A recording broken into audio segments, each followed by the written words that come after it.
A couple of words. I don't know that I understand lean any better than anybody else. And I'm just willing to stick my neck out and explore what I think lean is and go and test this out in reality. So mine is a journey just like yours. My job is to try and pull things together and try and make sense of what we're all seeing and what we're all experiencing. So let's just be realistic about what I have to say. What I was going to start with was to say some bad news and some good news. The bad news, personally, is that I have 5 grandchildren, and they all descended on us this weekend from Berlin and from London. And I have got a cold from one of the 5 grandchildren, so I'm struggling, so apologies for that. The good news is that at some point the slides will arrive. Oh, very good. Let's go back one slide. Can we go back? Oh, no, we don't have a title slide. Yes, we do. I come to France in recognizing that you're all feeling pretty grumpy and unhappy about the way things are going in France at the moment. It's something we've been through. It's something the Germans went through. It's something the Greeks are going through, and the Spaniards, everybody's going through. And it's not quite clear how it's going to resolve itself, but actually it will. The good news is that times will get better. And the good news is, too, that there is an answer. There is work we can do to prepare ourselves for the resolution of this current unhappy situation that you're experiencing. And if we look at Toyota's experience, they had some setbacks too. And what did they do when, in preparation for making the next step forward? They went back to basics. And they went back to just trying to understand the fundamentals and deepen the knowledge and experience of their employees on the fundamentals. And that, I think, is what we have to do today. To be ready for the times, I'm not saying good times, fantastic times, but certainly better times. The economy, certainly in the UK and to a certain extent in Germany, is pulling up. And I think you will resolve some of your political constraints in France. So the good news is, get over it, don't worry about it, but let's prepare for the good times. Several years ago, I was invited to Florence. And I was invited to visit the oldest hospital in the world, 1288. It was founded. And it's about 3 blocks from the Dome in Florence, Santa Maria del Nuovo. And a hospital that has been completely rebuilt from the inside, preserving the outside of the building, as an example of a lean hospital, which is really quite something. But the really interesting story was that they took us down to the basement to look at this slab and pointed out that this was the slab where Leonardo did the first dissections of the human being to understand how the human being works. So we were standing there right in front of where Leonardo, in secret, did the first dissections. And then they took us to the museum not so far away where all the wax models that they created from doing that are still there. And they're underneath the observatory that Galileo used. So this is right in the heart of the Renaissance. And trying to figure out the significance of this, and the significance of this in particular for healthcare, where I've learned an awful lot because healthcare is kind of challenging and different, and is a management-free zone, as I've often said, so we actually have to rethink things fundamentally. It's not a matter of just improving things. And it became very clear to me from that story and that experience that there's a great deal of parallel between our experience as lean practitioners and medical practice. And in fact, when you talk to doctors, you can use this phrase, basically, look, what we're trying to do is we're trying to use the same scientific approach that you do to diagnose and treat organizational problems as you use to treat medical problems. And they immediately understand that. They immediately say, yes, why wouldn't you do that? And then, of course, when you point out how that would have to change the way they actually work, they're less keen. And they want to quickly move on to, well, why don't we do a Six Sigma project or a quality project and not have to worry about how we change the way we work and the degree of discretion we have and so on. But really, the significance of this for us is that lean is a practice. It's not derived from theory. So it's not derived from academics dreaming up some theories and hypotheses and trying to impose those on the world. It's built up from observing practice, hard-won lessons from what works and what doesn't work. In a model, a reference model in Toyota, and in several other places, and of course Toyota is not a unique reference model, is not a, there are many, many different pieces of Toyota experimenting in different ways. So it's not easy to say there is a Toyota way. There are many Toyota ways, but there are a set of principles of the scientific method, of applying the scientific method to the practice of working together effectively to create value for customers. So I think that's very interesting and explains the dilemma that academics have in dealing with lean, because lean is practice. You don't know anything about lean until you've done it yourself. You can't teach people theoretically, you can only teach people and bring them to their own experience of doing it themselves. And so that fundamentally changes the whole way we need to think about managing lean. We're trying to develop capabilities, and we're trying to help coach, mentor our colleagues to go through the experiences that will physically change and recalibrate the way their brains work and the way they think about the world and the way they work together. So it's learning through practice, and I think that's really a profound starting point when we're recalibrating and preparing to go back to basics. So think about that. It is more profound than it strikes you initially. The second fundamental is that quite often we have gone into lean and looked at our existing organizations to try and improve efficiency. And we've lost sight of the purpose, which is actually to deliver a product or a service, or indeed some knowledge about how to combine products and services to solve a problem. And the ultimate goal of any organization actually is, on the one hand, maybe to survive and to generate returns for shareholders, but actually it only exists if it creates value for customers. So interesting. We're returning to the concept of improving the way we work, learning through practice, connecting and working more effectively with others, and based on that experience, not only improving the work we do today, but actually improving the product and the service we deliver in the future to customers. And it's that growth that actually is the foundation. So we need to recalibrate and to bear in mind that we're doing lean ultimately to create value for customers. So however much we improve the effectiveness, the quality, the reliability of what we do today, the end result is actually when we also use that knowledge to transform the product that we're delivering to customers. And why have I got these two pictures on the slide? Because a lot is changing, and the digital age is coming apace. And you've all heard about big data. I'm sure you have. Well, Rolls-Royce has been connecting 40 different sensors in an engine, and in real time feeding that information back to Rolls-Royce as the planes are flying. Malaysian Airlines didn't actually subscribe to this service, even though the engines actually had the capability of doing that.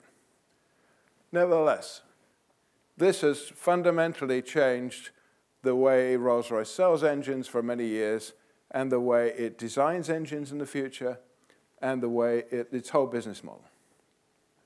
So big data is not new. I could tell a similar story in the grocery industry of trying to understand and manage and draw insights out of customer loyalty data. But big data alone is only one part of the story. The real foundation of Lean, the things that Lean can contribute to this, is that we always look at value from the perspective of the customer, not from what can I sell the customer, how do I better predict what the customer is going to buy next, but actually from the customer, what the customer's problems the customer is trying to solve. And that's a subtle but very important distinction.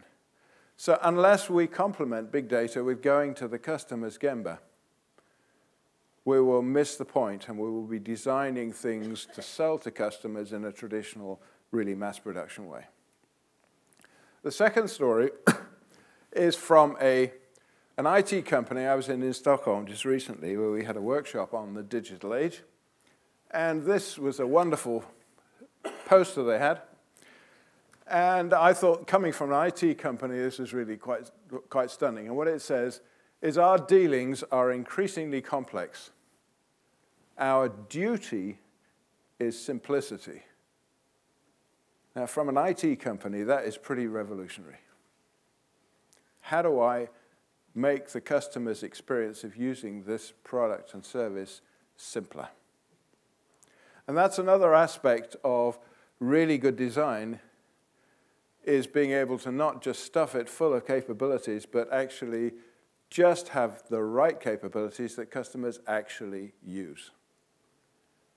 So, better, just the right capabilities, additional capabilities in next generation product, to market faster, delivered faster, more reliably, and simpler. I think are the mantras for the next stage of thinking about the product. It's very important that we take it all the way through to product, and I will come back to that at the end of my talk. But keeping it simple. Real essence of good design is being able to simplify and strip away the unnecessary.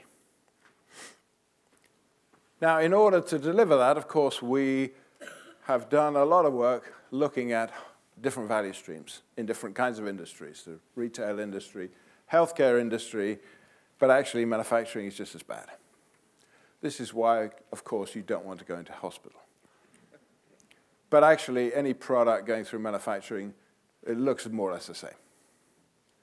So we've done a lot of trying to understand the whole process in which we're trying to improve the individual work steps.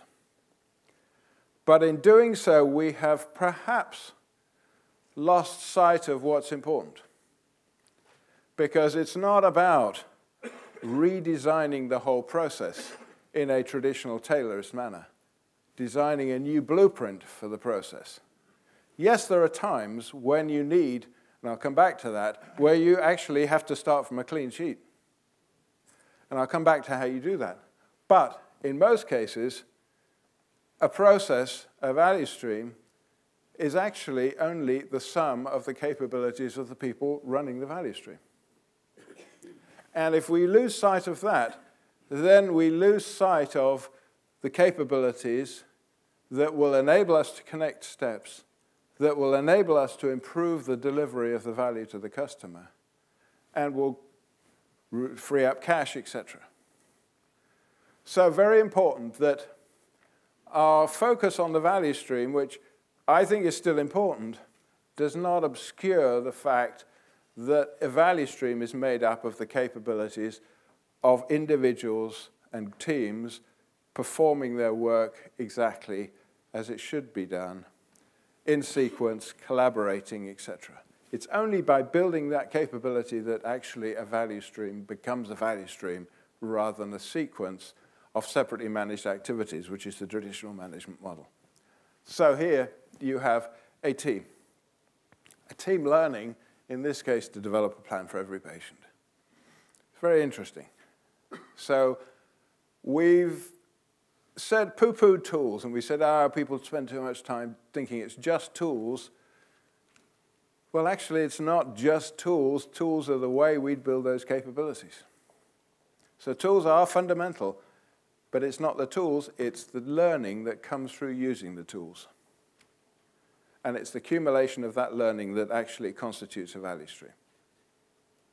So we should rethink value stream is only what could be achieved if we had the capabilities all along the value stream to connect, to pull, etc. It's not a plan. It's a vision, maybe a shared vision, ideally a shared vision of where we might go and where the critical capabilities are missing. And because I talked earlier about lean being a practice and learned through doing, the focus of management, the whole focus of management is actually to enable the capabilities of the line to be developed and utilized.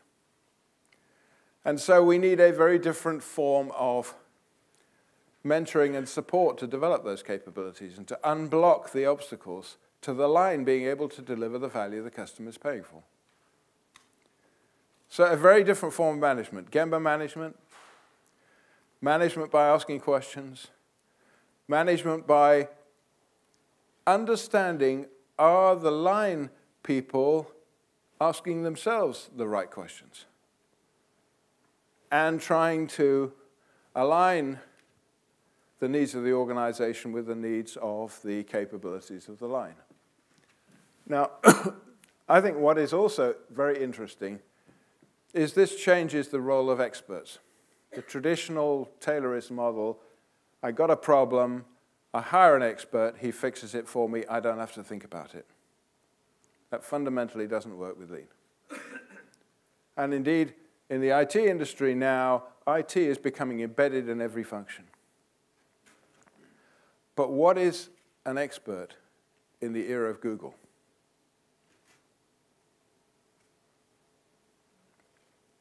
So I think that we're going to see an awful lot more of the expertise or the access to the expertise necessary to support the line actually in the line activities itself.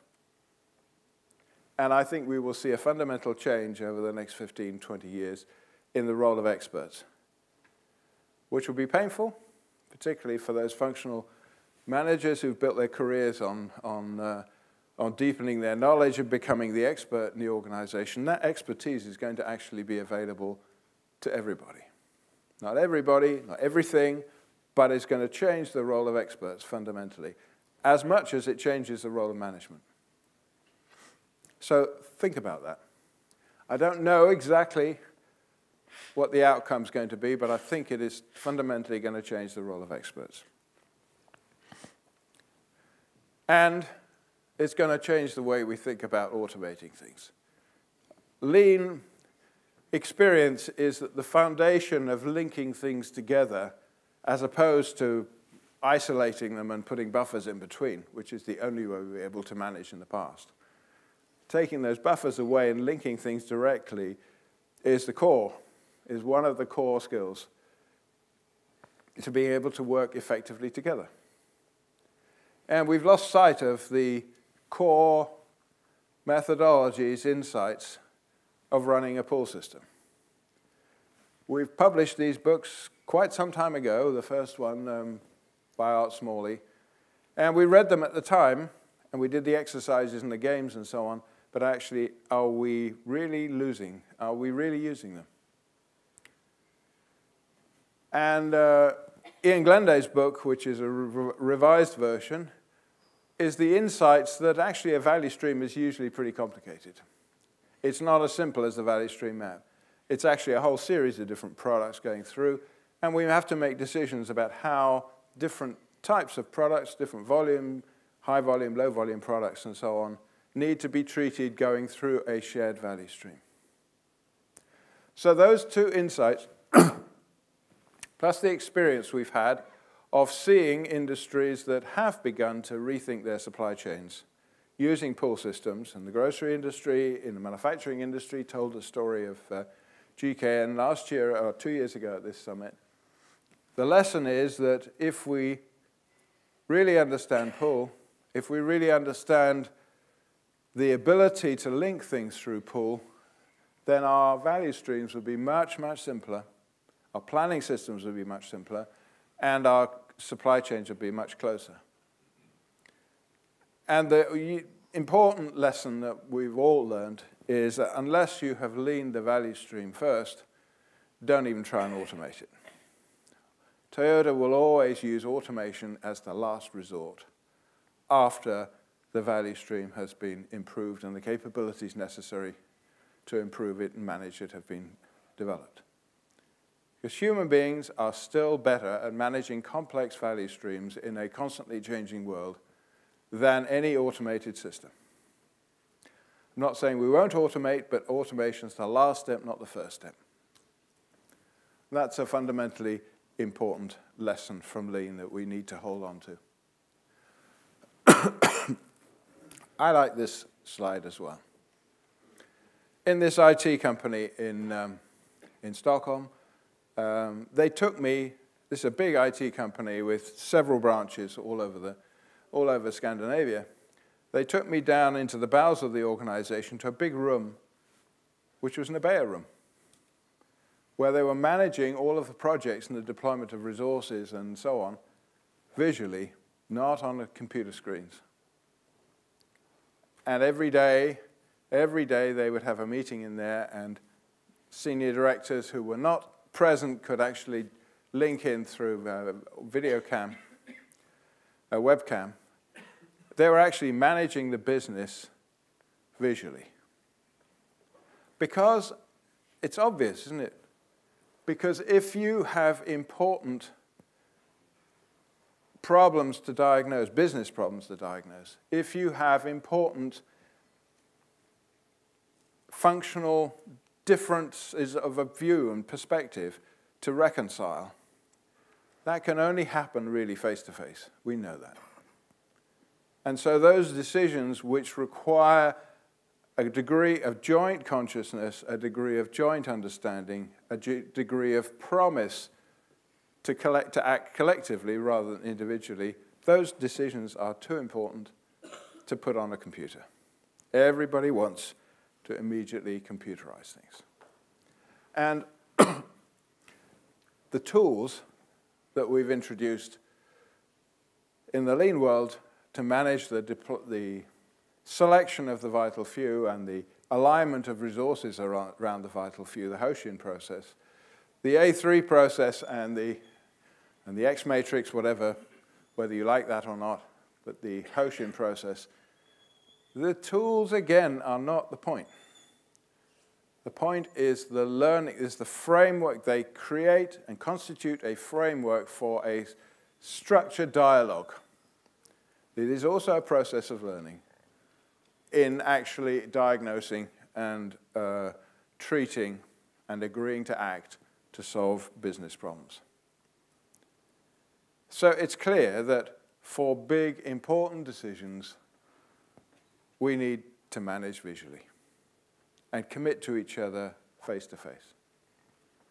So I like this phrase. I think it's a terrific phrase. Some decisions are too important to put on a computer. Doctors love to jump to a computer. Why wouldn't you just automate this? It gets hidden in the computer. Nobody looks at it. Who knows whether it's updated correctly or not? I've been into many hospitals where the manager said, oh, yes, there's a wonderful computer screen, but ignore that. It's not up to date. It's not accurate. People don't actually use it. And they spend a lot of money on it. So think about this. My final point is that in designing the next generation product, we need to find ways of engaging users in doing that. I was in Saskatchewan, where these photographs come from, in northern Canada, looking for an example for a keynote speech I was giving at the AME conference in Toronto. I wanted a Canadian example, and I found this example where they are trying to use lean right across, not just individual hospitals, right across the whole healthcare system for the whole of the province. 1 million people, so it's not a big province. So it's a nice kind of size in which to experiment. And the one interesting thing they've done here is that they set up 2 warehouses to go through a process, a 3P process of designing the next generation replacement hospital. They needed to replace 2 hospitals. So they started by inviting patients, groups of patients, and doctors and nurses, people who actually run the services in those hospitals, together in a warehouse to literally track the flows through the building and design the optimum layout of the rooms. And then actually to mock up the 3 different types of rooms, to actually to decide exactly where each of the pieces of equipment need to be and so on. And they did this 3 times, 3 different groups, and they came up with very similar end result of a design. Now, the architects and the contractors were present at those sessions, but were not allowed to say anything until the customers, the users, had actually finished specifying what, from a user perspective, they wanted. And then it was given to them to turn this into architectural drawings and buildable buildings and so on. And the interesting thing is they've come up with a footprint that is, I think, at least 1/3 smaller than the traditional hospital, and a running cost that is at least 1/3 cheaper over the lifetime of the hospital. And it's totally configurable as the changing needs of the population, as you need to adapt the hospital. And the excitement and enthusiasm of the teams that were involved in these 3P processes is infectious. So I think we need to think about engaging not only experts, not only our line experienced folk from the line, but also users in giving us a handle on designing the simple but effective ways of delivering services and products in the future. And that's, I think, a lesson that brings us right back to the product. Let me just close by giving you a few things to think about. I've been thinking also, what is the contribution that lean can make in the digital age?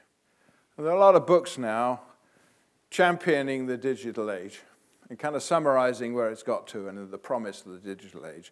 And I'm very open to all these fantastic things that might happen. So I've been reading some of these books, and there's a very big, important discussion about security and privacy and so on that all of these books touch on.